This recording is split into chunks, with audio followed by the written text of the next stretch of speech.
ತಂದಾನೇ ನನಿತಾನ.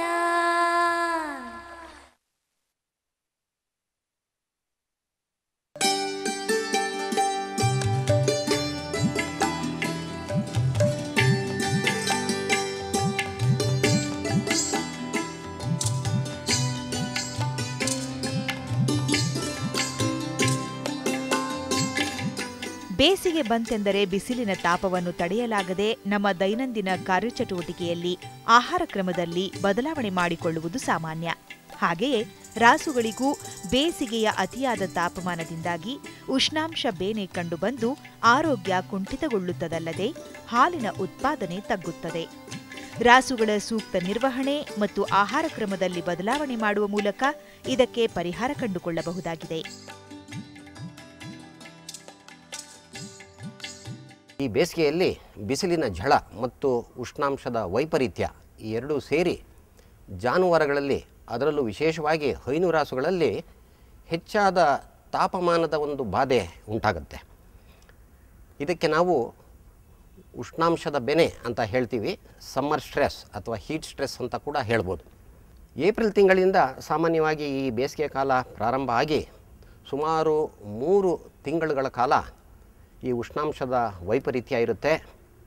ಅನೇಕ ಸಂದರ್ಭಗಳಲ್ಲಿ ಹೈನುರಾಸುಗಳ ಈ ಪಾಲಕರ ಒಂದು ಗಮನಕ್ಕೆ ಬಾರದಂತೆಯೇ ಹೈನುರಾಸುಗಳ ಒಂದು ಆರೋಗ್ಯ ಹಾಗೂ ಉತ್ಪಾದನೆ, ಹಾಲು ಉತ್ಪಾದನೆಯ ಮೇಲೆ ಅತೀವವಾದಂಥ ಒಂದು ಪರಿಣಾಮವನ್ನು ಬೀರುತ್ತೆ.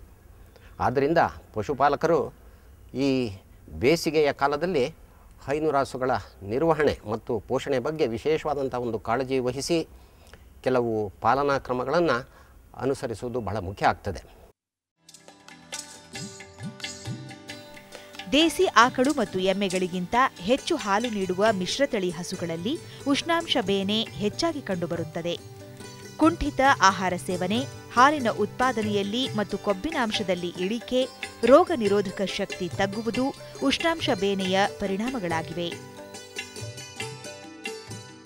ಸಾಮಾನ್ಯವಾಗಿ ಆರೋಗ್ಯವಂತ ಹಸುವಿನ ದೇಹದ ಉಷ್ಣಾಂಶ ಸುಮಾರು 38 ಡಿಗ್ರಿ ಸೆಲ್ಸಿಯಸ್ ಅಥವಾ ಸೆಂಟಿಗ್ರೇಡ್ ಅಂತ ಹೇಳ್ತೇವೆ ಅಷ್ಟಿರುತ್ತೆ. ಈ ಒಂದು ತಾಪಮಾನವನ್ನು ಕಾಪಾಡಿಕೊಳ್ಳಿಕ್ಕೆ ಪರಿಸರದ ಉಷ್ಣಾಂಶ ಸುಮಾರು 25 ಡಿಗ್ರಿ ಸೆಂಟಿಗ್ರೇಡ್ ಇರಬೇಕಾಗ್ತದೆ. 25 ಡಿಗ್ರಿ ಸೆಂಟಿಗ್ರೇಡ್ ಅಥವಾ ಸೆಲ್ಸಿಯಸ್ನಲ್ಲಿ ಹೈನುರಾಸುಗಳು ಭಾಳ ಹಿತಕರವಾಗಿ ಆರಾಮದಾಯಕವಾಗಿ ಇರಲಿಕ್ಕೆ ಸಾಧ್ಯ ಆಗ್ತದೆ. ಪರಿಸರದ ಉಷ್ಣಾಂಶ 28 ಡಿಗ್ರಿ ಮೇಲೆ ಹೋದಾಗ, ಒಂದು ಉಷ್ಣಾಂಶದ ಹೆಚ್ಚಳ ಜಾಸ್ತಿ ಆದಾಗ ಪರಿಸರದಲ್ಲಿರತಕ್ಕಂಥ ಒಂದು ತೇವಾಂಶವೂ ಕೂಡ ಸೇರಿ ಕೆಲವು ಸಮಯದಲ್ಲಿ ಸ್ವಲ್ಪ ಅಥವಾ ಸಾಧಾರಣ ಅಥವಾ ವಿಪರೀತ ಮಟ್ಟದ ಒಂದು ಉಷ್ಣಾಂಶದ ಬೇನೆಗೆ ಈ ಜಾನುವಾರುಗಳು ತುತ್ತಾಗ್ತದೆ. ಮುಖ್ಯವಾಗಿ ದೇಸಿ ಆಕಳು ಮತ್ತು ಎಮ್ಮೆಗಳಿಗಿಂತ ಹೆಚ್ಚು ಹಾಲು ಹಿಂಡತಕ್ಕಂಥ ಸೀಮೆ ಹಸುಗಳಲ್ಲಿ ಈ ಉಷ್ಣ ಬೇಧೆಯ ಬಾಧೆ ಹೆಚ್ಚು. ಸೀಮೆ ಹಸುಗಳಾದ ಈ ಹೋಲ್ಸ್ಟೇನ್ ಅಥವಾ ಜೆರ್ಸಿ ಮಿಶ್ರತಳಿಗಳು ಅಂತ ನಾವು ಏನು ಹೇಳ್ತೀವಿ, ಈ ಒಂದು ಮಿಶ್ರತಳಿಗಳು ಪರಿಸರದ ಉಷ್ಣಾಂಶವನ್ನು ಸುಮಾರು 28 ಡಿಗ್ರಿ ಸೆಲ್ಸಿಯಸ್ವರೆಗೆ ತಡ್ಕೊಳ್ಳೋಂಥ ಒಂದು ಸಾಮರ್ಥ್ಯ ಇರ್ತದೆ. ಆದರೆ ದೇಸಿ ಆಕಳು ಮತ್ತು ನಮ್ಮ ಎಮ್ಮೆಗಳು ಇದೇ ಪರಿಸರದ ಉಷ್ಣಾಂಶ 38 ಡಿಗ್ರಿವರೆಗೆ ಅದನ್ನು ತಡ್ಕೊಳ್ಳುವಂತಹ ಒಂದು ವಿಶೇಷವಾದ ಒಂದು ಸಾಮರ್ಥ್ಯ ಅಥವಾ ಗುಣವನ್ನು ಹೊಂದಿರುತ್ತದೆ. ಆದ್ದರಿಂದ ದೇಸಿ ಆಕಳು ಮತ್ತು ಎಮ್ಮೆಗಳಿಗಿಂತ ಹೆಚ್ಚು ಹಾಲು ಹಿಂಡತಕ್ಕಂಥ ಮಿಶ್ರತಳಿ ಹಸುಗಳಲ್ಲಿ ಈ ಉಷ್ಣಾಂಶದ ಬೇನೆಯ ಬಾಧೆ ಹೆಚ್ಚು ಅಂಥದನ್ನು, ಆ ಒಂದು ಅಂಶವನ್ನು ನಾವು ಇಲ್ಲಿ ಗಮನಿಸಬೇಕಾಗ್ತದೆ. ಉಷ್ಣಾಂಶದ ಬೇನೆಯ ಒಂದು ಪರಿಣಾಮಗಳು ಏನಂತ ಹೇಳಿದರೆ, ಕಡಿಮೆ ಆಹಾರ ಸೇವನೆ. ನಾವು ಹೇಗೆ ಮನುಷ್ಯರಲ್ಲಿ ಈ ಬೇಸಿಗೆ ಕಾಲದಲ್ಲಿ ತಿನ್ನಲಿಕ್ಕೆ ಒಂದು ನಿರುತ್ಸಾಹ ಇರುತ್ತೆ, ನಿಶಕ್ತಿ ಇರುತ್ತೆ, ಅದೇ ರೀತಿ ಜಾನುವಾರುಗಳಲ್ಲಿ ಕೂಡ ಕಡಿಮೆ ಆಹಾರ ಸೇವನೆ ಉಂಟಾಗುತ್ತೆ. ಹಾಲಿನ ಉತ್ಪಾದನೆಯಲ್ಲೂ ಕಡಿಮೆ ಇಳುವರಿ ಇರುತ್ತೆ. ಹಾಲಿನ ಕೊಬ್ಬಿನಾಂಶ ಕೂಡ ಕಡಿಮೆ ಆಗುತ್ತೆ. ಗರ್ಭಧಾರಣೆಯಲ್ಲಿ ತೊಂದರೆ ಆಗ್ಬೋದು. ರೋಗ ನಿರೋಧಕ ಶಕ್ತಿ ಕೂಡ ಅದರಲ್ಲಿ ಕೂಡ ಒಂದು ಕೊರತೆ ಇರುತ್ತೆ. ಇದಿಷ್ಟು ಉಷ್ಣಾಂಶದ ಬೇನೆಯ ಪರಿಣಾಮಗಳು. ಹಾಗೆಯೇ ನಾವು ಈ ಒಂದು ಬೇಸಿಗೆಯ ಒಂದು ಸಮಯದಲ್ಲಿ ಈ ಹೈನುರಾಸುಗಳಲ್ಲಿ ಒಂದು ಆಹಾರ ಸೇವನೆಯಲ್ಲಿ 20% ರಿಂದ 40% ಪ್ರಮಾಣದಲ್ಲಿ ಕಡಿಮೆಯಾಗಿ ಶಕ್ತಿಯ ಕೊರತೆ ಉಂಟಾಗುತ್ತೆ.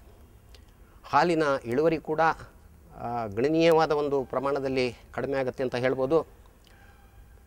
ಒಂದು ನಿರ್ದಿಷ್ಟವಾಗಿ ವೈಜ್ಞಾನಿಕವಾಗಿ ನಾವು ಹೇಳೋದಾದರೆ ಪರಿಸರದ ಉಷ್ಣಾಂಶ 39 ಡಿಗ್ರಿ ಸೆಲ್ಸಿಯಸ್ ಮೇಲೆ ಪ್ರತಿ 1 ಡಿಗ್ರಿ ಸೆಂಟಿಗ್ರೇಡ್ ಹೆಚ್ಚಳಕ್ಕೆ 1 ಲೀಟರ್ ಹಾಲು ಕಡಿಮೆ ಆಗ್ತದೆ. ಅಂದರೆ ಉದಾಹರಣೆಗೆ ಪರಿಸರದ ಉಷ್ಣಾಂಶ 42-43 ಡಿಗ್ರಿ ಸೆಲ್ಸಿಯಸ್ ಇದ್ದ ಪಕ್ಷದಲ್ಲಿ ಸುಮಾರು 4ರಿಂದ 5 ಲೀಟರ್ ಹಾಲು ಕೂಡ ಕಡಿಮೆ ಆಗುವಂತಹ ಒಂದು ಸಾಧ್ಯತೆ ಇರ್ತದೆ. ರಾಸುಗಳಿಗೆ ಆಹಾರ ನೀಡುವಾಗ ಸೂಕ್ತ ಪ್ರಮಾಣದಲ್ಲಿ ವಿಂಗಡಿಸಿ ದಿನಕ್ಕೆ 3ರಿಂದ 4 ಬಾರಿ ನೀಡುವುದು ಉತ್ತಮ ಎನ್ನುತ್ತಾರೆ ತಜ್ಞರು. ಒಣ ಹುಲ್ಲಿನ ಜೊತೆಗೆ ಹಸಿರು ಹುಲ್ಲು, ಸಾಕಷ್ಟು ಪ್ರಮಾಣದಲ್ಲಿ ಕುಡಿಯುವ ನೀರು ಜೊತೆಗೆ ಶಕ್ತಿವರ್ಧಕವಾದ ಬೆಲ್ಲವನ್ನು ಪಶು ಆಹಾರದಲ್ಲಿ ಬೆರೆಸಿ ನೀಡುವುದು ಉತ್ತಮ.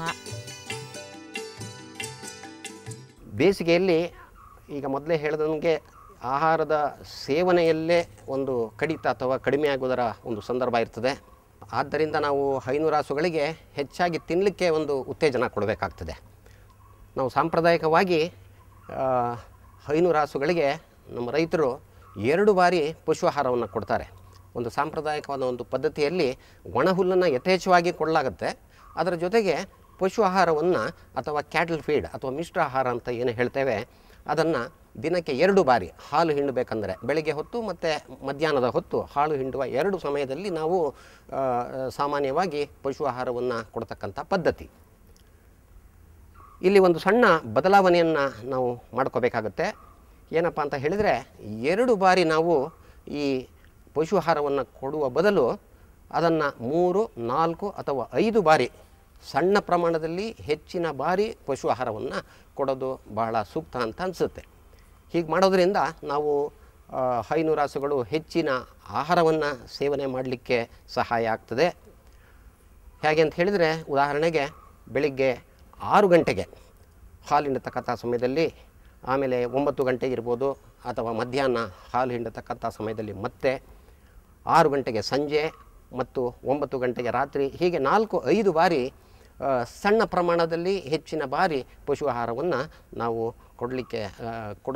ಕೊಡುವ ಒಂದು ಕ್ರಮದಿಂದ ಹೈನುರಾಸುಗಳು ಹೆಚ್ಚಿನ ಪ್ರಮಾಣದಲ್ಲಿ ಈ ಒಂದು ಮಿಶ್ರ ಆಹಾರ ಅಥವಾ ಒಂದು ಪಶು ಆಹಾರವನ್ನು ತಿನ್ನಲಿಕ್ಕೆ ಸಾಧ್ಯ ಆಗ್ತದೆ ಅಂತ ಹೇಳ್ಬೋದು.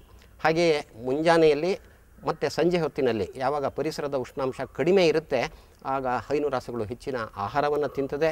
ಹಾಗೆಯೇ ಆ ಸಮಯದಲ್ಲಿ ನಾವು ಹುಲ್ಲನ್ನು ಮೇಯಲಿಕ್ಕೆ ಕೂಡ ಅದೊಂದು ಸೂಕ್ತ ಸಮಯ ಅಂತ ಹೇಳ್ಬೋದು. ಸಾಧ್ಯವಾದಷ್ಟು ಹೆಚ್ಚು ಹಸಿರು ಹುಲ್ಲನ್ನು ಕೂಡ ಕೊಡಬೇಕು. ಯಥೇಚ್ಛವಾಗಿ ಕುಡಿಯುವ ನೀರನ್ನು ಕೂಡ ಒದಗಿಸಬೇಕಾಗ್ತದೆ. ಭಾಳ ಮುಖ್ಯವಾಗಿ ನೀರು ತುಂಬಿದ ಬಕೆಟು ಸದಾ ರಾಸುಗಳ ಮುಂದೆ ಇರಬೇಕಾಗ್ತದೆ.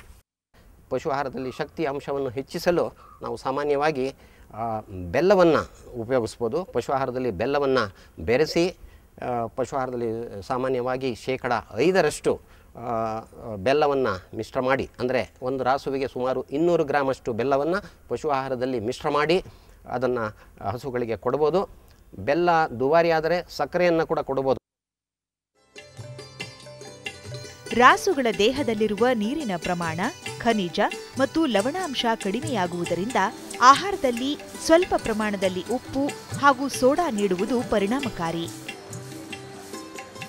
ಹಾಗೆಯೇ ಈ ಬೇಸಿಗೆಯಲ್ಲಿ ಈ ಬೆವರಿನ ಮೂಲಕ ಸಾಕಷ್ಟು ತೇವಾಂಶ ಅಥವಾ ದೇಹದಲ್ಲಿನ ನೀರು ಆವಿಯಾಗಿ ಹೋಗಿಬಿಡ್ತದೆ.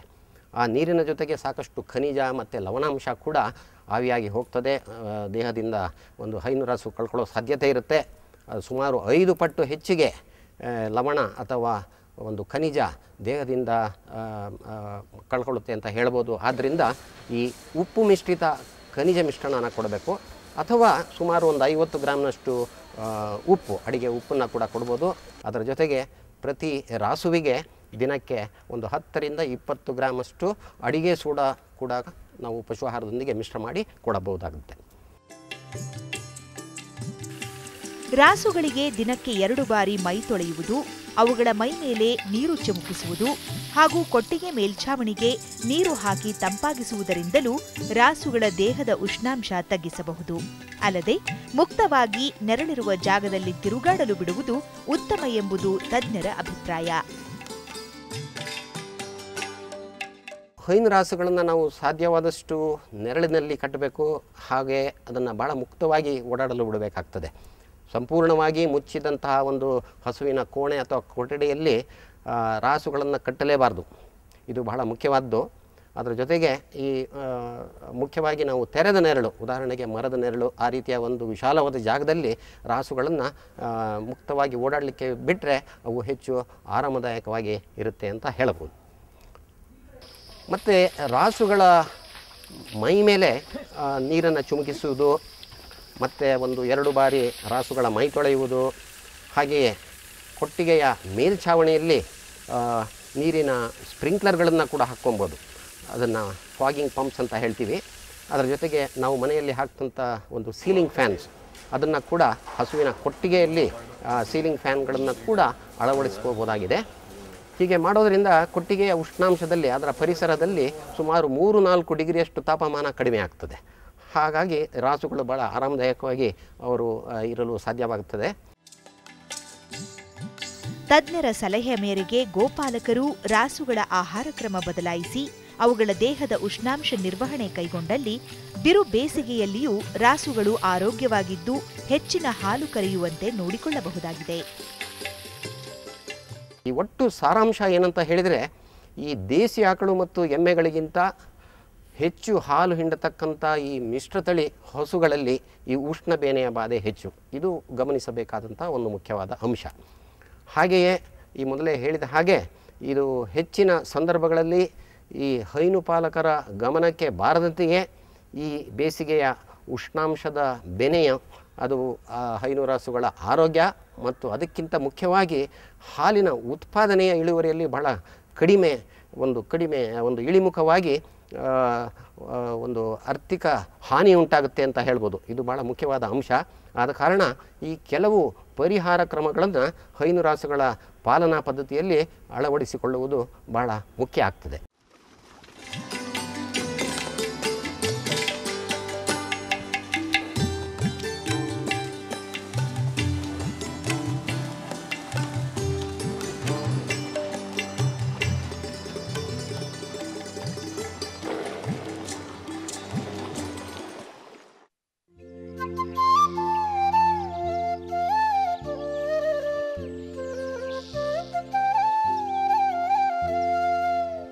ಕೃಷಿಯಲ್ಲಿ ಬಿತ್ತನೆ ಬೀಜ ಅತ್ಯಂತ ಪ್ರಮುಖವಾದಂಥ ಒಂದು ಕೃಷಿ ಪರಿಕರ.